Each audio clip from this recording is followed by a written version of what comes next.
Delwada railway સ્ટેશનથી ચાલતી વેરાવળ અને જૂનાગઢની ટ્રેન રદ અને સમયમાં ફેરફાર કરાતા દેલવાડાના વિવિધ આગેવાનોને ચેમ્બર ઓફ કોમર્સ દ્વારા રેલવે તંત્રને ઉગ્ર રજૂઆત કરવામાં આવી।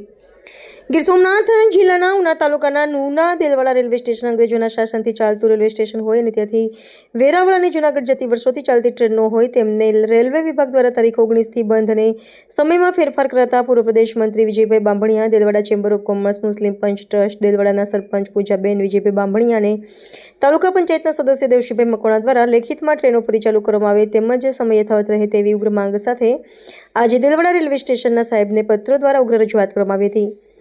દેલવાડાથી નજીક પર્યટક સ્થળ દીવ, નવા બંદર, રાજપરા, વણાકબારા, સીમર જેવા અનેક બંદરો તેમજ દેલવાડા આઈટીઆઈ જેવા અનેક સ્થળો આવેલા હોય તેને ધ્યાને રાખીને સમગ્ર દેલવાડાના સ્થાનિકોએ માન્ય રેલવે મંત્રી ભારત સરકારના અશ્વિની વૈષ્ણવજી તેમજ જૂનાગઢ અને વેરાવળના સાંસદ સભ્ય શ્રી રાજેશભાઈ ચુડાસમા તેમજ ડિવિઝનલ ઓપરેટિંગ મેનેજર સાહેબ, વેસ્ટર્ન રેલવે ઓફિસર ભાવનગર તેમજ દેલવાડાના રેલવે સ્ટેશનના માસ્તરશ્રીને ફરીથી ટ્રેનનો સમય યથાવત રહે તેમજ બંધ કરેલી ટ્રેનો યથાવત ચાલુ રહે તેવી ઉગ્ર રજૂઆત કરવામાં આવી છે। વિજયભાઈ લાખાભાઈ બાંભણિયા, સરપંચ પ્રતિનિધિ।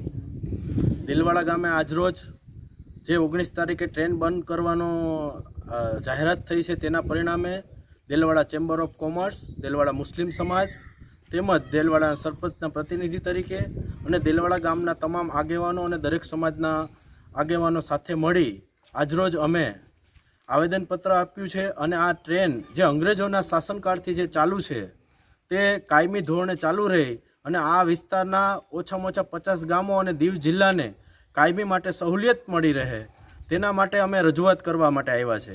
અને આનાથી દેલવાડા અને આજુબાજુ વિસ્તારની દીકરીઓ ગઢડાથી માંડીને તાલાળા સુધી ભણવા એજ્યુકેશન માટે દીકરીઓ જઈ છે તેને પણ કાયમી આ ટ્રેનનો લાભ મળે છે અને અહીંયાથી દીવ જિલ્લા આપણે વેરાવળ જિલ્લા મથક સુધી જવામાં પણ આ ટ્રેન ઉપયોગી છે। તો આ ટ્રેન કાયમી ચાલુ રહે અને આ સમયે જ ચાલુ રહે એવી અમારી માંગણી છે। આજે દીવનો વિકાસ કરવા માટે કેન્દ્ર સરકાર ખૂબ જ મહેનત કરતી હોય તો આ ટ્રેન ખરેખર દીવ સુધી લંબાવવાની જરૂર હોવી જોઈએ, વધારે ટ્રેન વધારવી જોઈએ, એના બદલે બંધ કરે, તમે શું કહેશો? અમારી તો હંમેશા માંગ રહી છે કે અહીંયા બ્રોડગેજ લાઇન આપી અને દીવ સુધી આ ટ્રેન લંબાવવામાં આવે જેથી કરીને આ વિસ્તારના ટ્રેનની જે અગવડતા છે એ કાયમી ધોરણે પૂરી થઈ જાય અને અહીંથી દિલ્હી સુધી અને મુંબઈ સુધી તેમજ ગુજરાતના ગમે એ વિસ્તાર અને આખા ભારતભર સુધી ટ્રેન જાય એવી અમારી વિનંતી છે। કઈ કઈ ટ્રેન બંધ કરવામાં આવી છે અને કઈ સમયમાં ફેર કરવામાં છે, શું કરવામાં છે? એક જે દેલવાડા જૂનાગઢની ટ્રેન બંધ કરવામાં આવી છે એમાં અને એક સમયમાં ફેરફાર કરવામાં આવ્યો જેથી એ ટ્રેન અમને આ વિસ્તારને કોઈ ઉપયોગી થઈ ન શકે તેના માટે અમારી આ વિનંતી છે।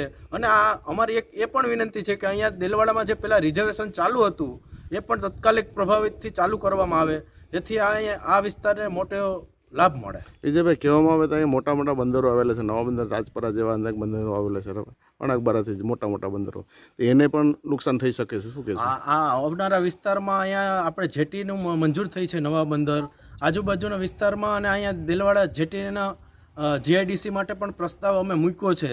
તો આવનારા દિવસોમાં આ વિસ્તારમાં મોટા ઔદ્યોગિક એકમો આવે એના માટે પણ આ ટ્રેન બહુ જરૂરી છે। એના માટે અમારી વિનંતી છે સરકારને કે તાત્કાલિક ધોરણે આ ટ્રેન ચાલુ કરે। પરિચય આપજો સાહેબ। હું દેલવાડા મુસ્લિમ સમાજનો ઉપપ્રમુખ મલિક જહાંગીરભાઈ અને અમારા બાજુમાં છે મહમદાણી યુસુફ બાપુ પ્રમુખ છે। અમે આ ટ્રેન બંધ કરી છે એના માટે તમારા પાસે અહીંયા આવ્યા છીએ। અમે રિક્વેસ્ટ કરીએ છીએ કે જેમ બને આ ટ્રેનને બંધ ન કરે અને એને ચાલુ રાખે। આ દેલવાડાથી કેટલીક બાળકો, સ્ટુડન્ટ્સ અહીંયાથી ભણવા માટે જાય છે, અહીંયાથી જવા માટે જે પેશન્ટ હોય છે પેશન્ટોને જવા માટે વેરાવળ જવા માટે કેટલી અસુવિધા થઈ જશે બંધ થવાથી। એના સિવાય અહીંયા બાજુમાં દીવ બંદર છે, અહીંયા નવા બંદર છે, રાજપુરા છે, સીમર છે, અહીંયા કેટલાય બિઝનેસમેનો છે અને કેટલું બિઝનેસ કરે છે। તો અમે રિક્વેસ્ટ કરીએ છીએ કે આને બંધ કરવાને બદલે આમાં વધારેમાં વધારે ટ્રેનને વધાવો અને પબ્લિકને પ્રોત્સાહન આપો અને પબ્લિકને ફેસિલિટી આપો। એક બાજુ બસોના ભાડા વધતા જાય છે, બસોમાં ગીરદીઓ વધતી જાય છે, બસોમાં આવવા જવાની કેટલી તકલીફો થાય છે, તેના બદલે અગર જો આ ટ્રેન સારી સુવિધાવાળી છે એને અગર જો તમે બંધ કરો છો તો એના માટે કેટલી તકલીફ થઈ પડશે। તો અમે નમ્ર વિનંતી કરીએ છીએ કે તમે મહેરબાની કરીને આ ટ્રેનને ચાલુ કરો અને એના સિવાય પણ બીજી ટ્રેન અગર ચાલુ થશે તો it will be better for you as well as us. I request to honestly sir.